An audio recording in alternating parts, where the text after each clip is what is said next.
Hey everybody, I know it has been a long time since we've gotten to share pictures of the garden and animal stories and whatever.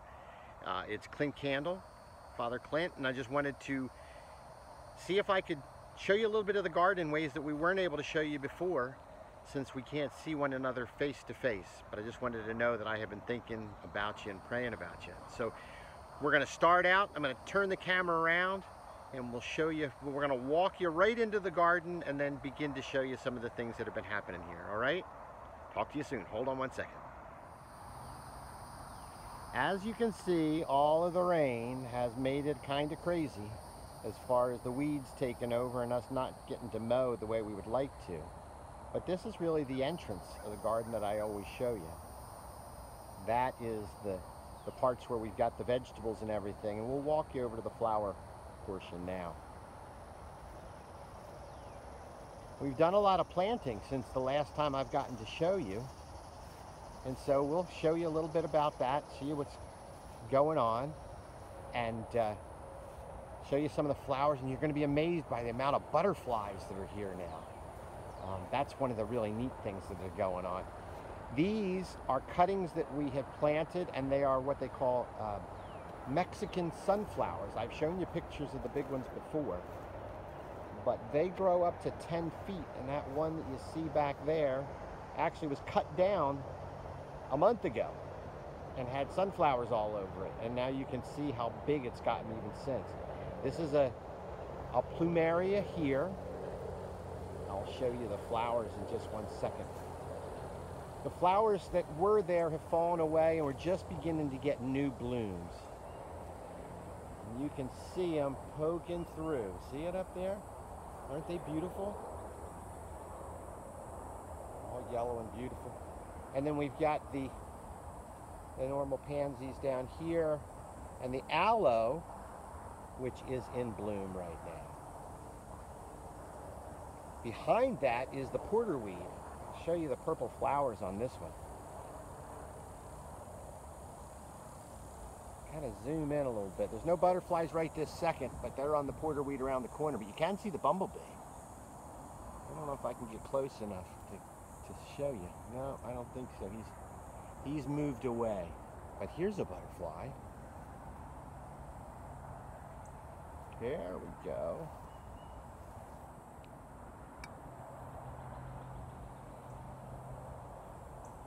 Can't keep up with him. He moves around so fast. But we'll walk around here.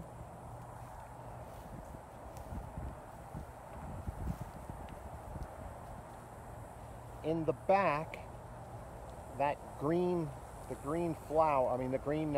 leaves without any flowers, that's actually an iris. That was blooming earlier.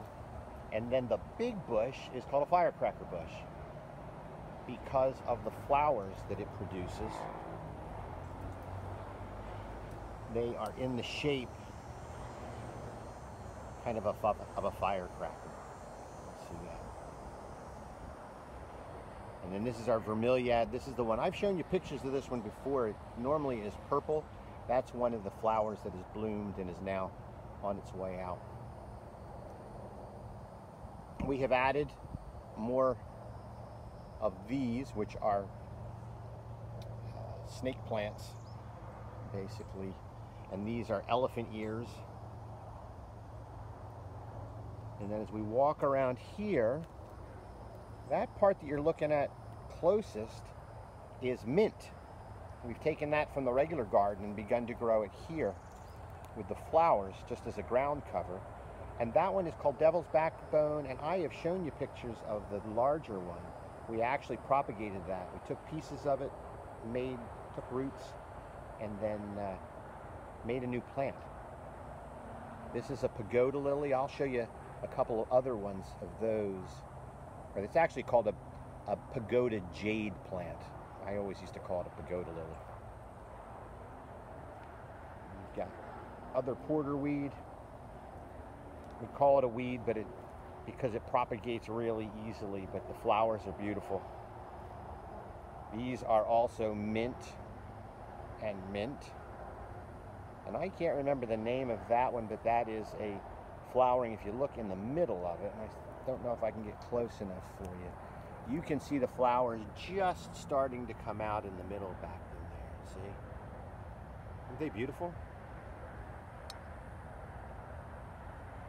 Well, I'm going to take you over to the areas where we've got the food growing. In fact, I'll probably just walk you over there. Now you're going to see some things that aren't that pretty, but this is part of the garden growing. We took pallets. In fact, I will show you the pallets. See them back there? All the way in the back? See if I can get closer. All those pallets, we broke many of them down and took the wood. And that's what some of this is. Wood that we've got staged to do different projects. And I'll walk you through one of those as we go. But you see sunflowers coming up. Let's walk over, you can see it because you only see green from here.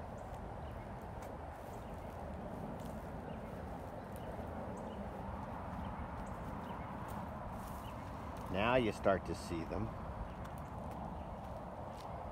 These are the smaller single stem versions.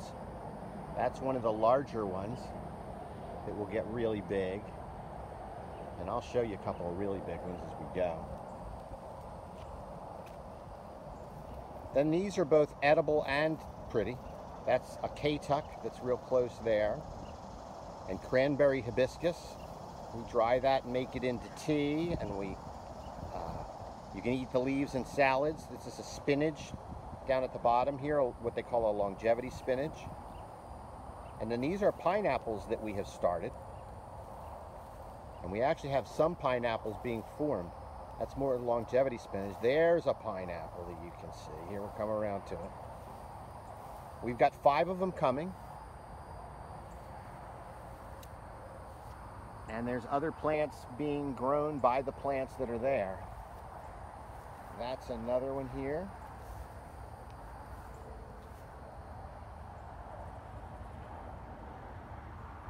That one is getting closer right here. And then in the back there, you see lemongrass. Okay. And then you see ginger. That ginger will actually flower at some point. So when I do some other ones in the future, I will show you those, okay? Then that's Okinawa spinach. You can just pick off pieces of that and you can cook it just like normal. In the front here is African blue basil. And that flowers. And this is the flowers of that one. See if I can get closer.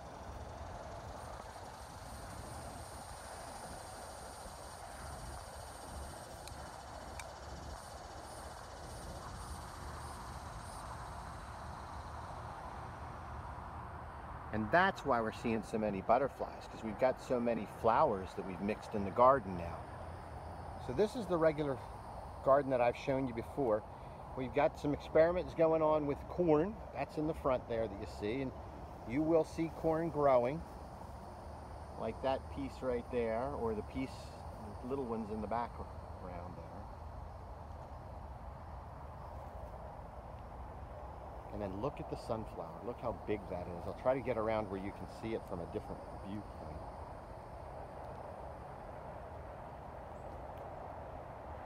That is 8 feet tall, probably. Well, and that's not the best picture with the sun, is it? Let's see if we can get behind the sun. There you go. That's a little bit better.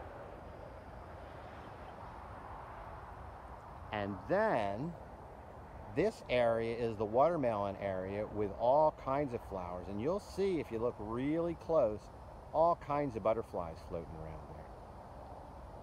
I will see about zooming in a little bit when I can get back to the computer to show you some of them.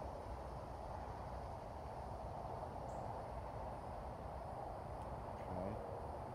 But look at the size of the watermelon. And that's just one. That's 2.5 feet long. Just to give you an idea. So as I walk around here, actually I'll show you some baby watermelon as well. Let me find one. Of course, last time I just picked them right out. Now I can't find them. Here's a couple here. Let me just give me a second.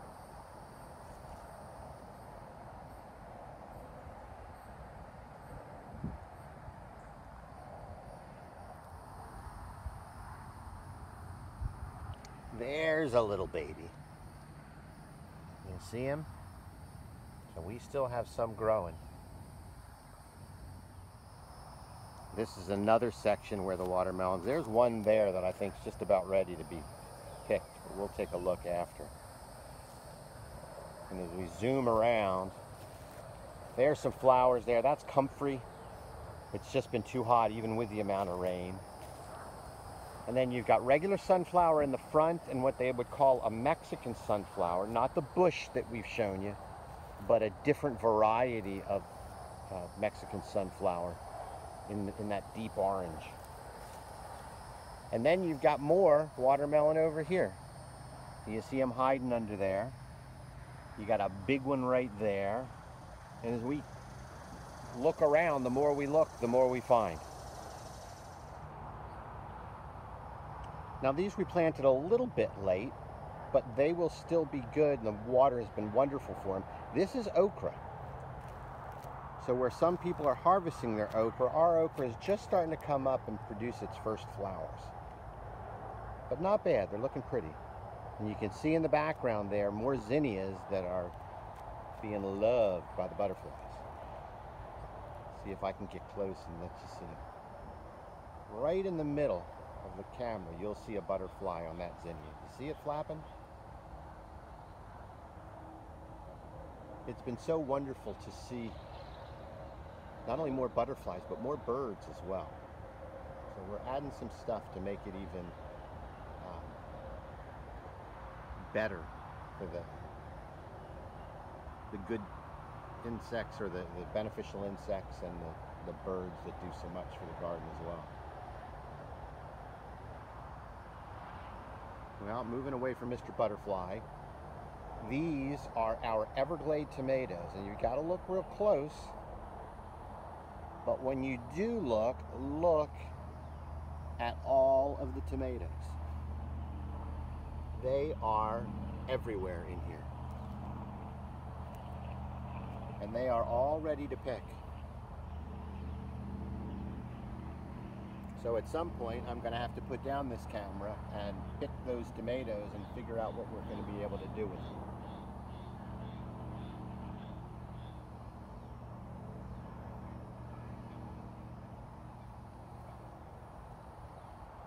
Because the heat's normally so bad, we don't normally plant new things, but some of the things that we have planted that we know do well in the heat. This is our oregano. It's a Cuban variety. And then our African blue basil. I've shown you that in a different spot, but we have more of it because we have been perpetuating it. And then this is stevia. If I tasted that leaf, it actually smells and tastes like sugar. But it's all by the plant. It's not actually a sugar. It actually doesn't produce sugar. This is all mint, more of a spearmint. And we have been drying this for tea. So we'll be picking a bunch of this and drying a bunch of this as well. And then I got some peppers to show you. Here's one that I need to get picked up here because look at him there. The pepper's so big that it's knocking over the rest of the plant. So I need to get some help for the plant. And over here, we've had to stake these up because there are so many peppers that are growing that we need to give it support. Do you see them up in there? See if you can. I can get you a good view of all of the peppers. And this is getting to the end of our Thai basil. Probably a little too much water, and that's why it's kind of yellowing. And And then on this side, boop, a banana pepper. For those of you from the south, you're going to be amazed that we still have collard greens growing. I have no idea how. I thought they would go to seed, but they are doing okay. We need to pick them, actually. And then these are cowpeas. They will produce like a purple pod, and then they will be actually beans. It's also just a ground cover to put nutrition back into the soil. And then we got blackberries back in there and blackberries in here. They already bloomed to produce the first fruit. We're hoping to get another one. I'm not sure if they do or not. I have to do a little research. More zinnias. They're the red variety, if you see them there. And this is a muscadine grape. We need to do a little research and find out if that's better in the shade. So we will check on that.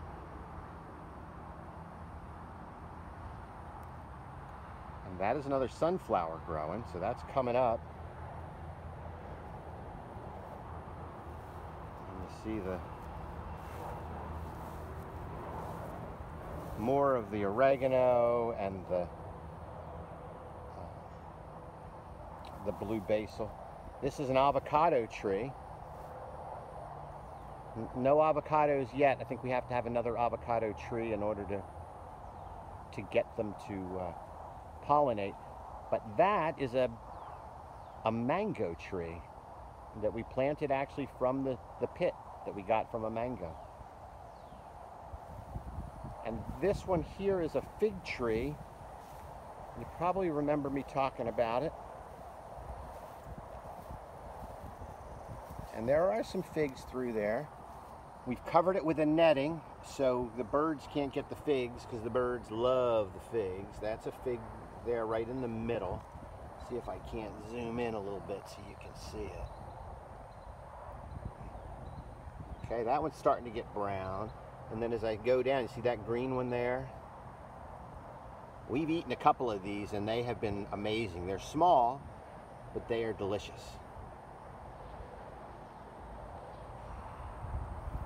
And then bananas. These are newly planted, so we don't have bananas yet. That one's an orange tree right there in front. But those bananas in the back should produce bananas in the not too distant future. And then those from Florida would probably recognize this one. This is a beauty bush. And if we look real close, we see the green berries starting to form. You see them under there? Some flowers at the top. They actually can be made into jelly. So we are in the process of doing that. And the leaves can be made to rub on you so they will repel insects. And then these are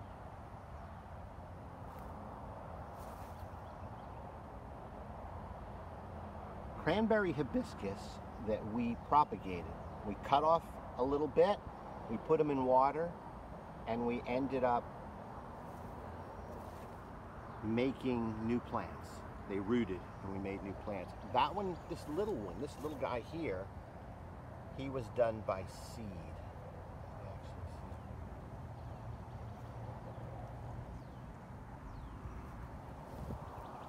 This one's called Mother of Thousands. This is not one that you eat, but if you look real close at the end of that leaf, it's actually creating a new plant, and it would drop it and then that new plant would grow. So you got to be careful of those because they'll propagate very, very, very quickly. That is the basil and the oregano, and then another Cranberry Hibiscus. This one also that was grown from seed.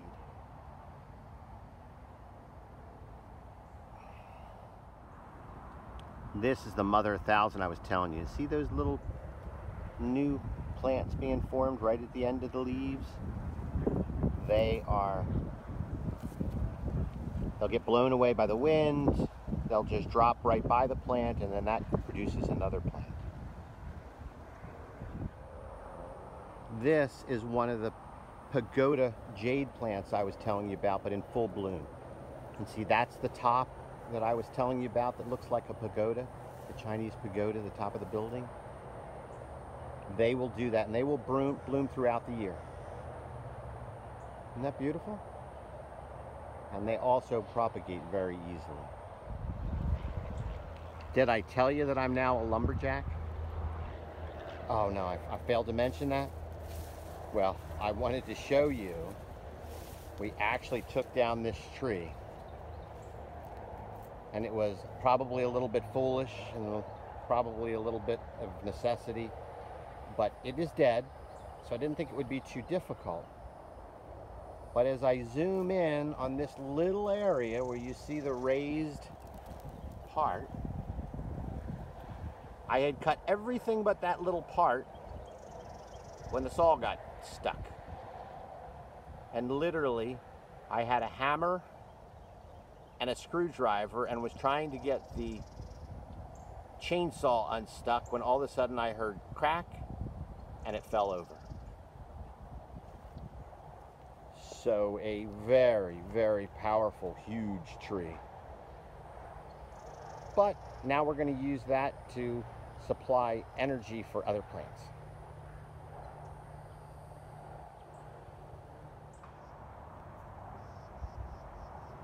This part is an area that we're just starting to work on. So if you look, that is what they call a cassava plant. And that is forming roots that we will then harvest later. It's kind of like a potato. A large part of the world eats those. And it's also, the roots of that are used to make tapioca pudding. So if you like tapioca pudding, you know now how it grows. And these, I'm going to bring you over to show you a pigeon plant, or pigeon pea. This little guy will grow up into a 10 to 12 foot tree. And so we will then harvest beans from that you can eat raw as what edamame or some plants like that, or you can let them dry and eat them with rice. And then as I come out this way, this is a work in progress, but we've got sweet potatoes planted in here. Let me see if I can see one that looks worth looking at. There you go. This eventually will be covered with those leaves, keeping the weeds at bay. They're not taken over yet, but they will. And then they will be growing sweet potatoes underneath. So for the next month and a half, that's what's going to be happening here. And we'll clear out the rest of these weeds, but we're a little concerned about pulling them up and pulling up the sweet potatoes with them. Here you have a beauty bush that was here. And then we added what they call a Mexican spinach tree, or chaya. It's a plant that a lot of people in South America and Africa and parts of Asia eat as a green, but it's got to be boiled first. It tastes like spinach, but it's got cyanide in it until you, oh, we stepped on that one and we destroyed that one. We messed that up as I was playing with that. That was me yesterday. That is another one of them right there. I'll have to see. I don't know if I can make that come back or not. We'll have to see. But that is what it's supposed to look like. I can take another clipping from that and fill that one in later. So it's not a total loss, but it just shows how easily you can get ahead of yourself. Earlier I showed you pallets. This will tell you what we're doing with them. They are 2 seeding stations that we'll actually plant from. And behind it, we have created a little stable to begin what we say is composting. Taking what would be yard waste and clippings from the kitchen and eggshells and coffee grounds, and we will turn them back into energy and soil through this process. Each of the slanted boards there is actually a place to throw the compost on, and the big pieces will fall back into the bin because they're not ready, and the pieces that are ready will fall through there onto the ground, and then over to another section where they'll be sifted again. So you see, we have a lot of stuff going on. Since I can't see you, I got to keep myself busy. But now that we can put some of this where you can see it, I hope that even though I can't talk to you directly, you'll know that I have been missing you, and know that I am just waiting for the time where we can be back together again and I can begin sharing funny animal videos. I'll try to find a couple to add to the back of this.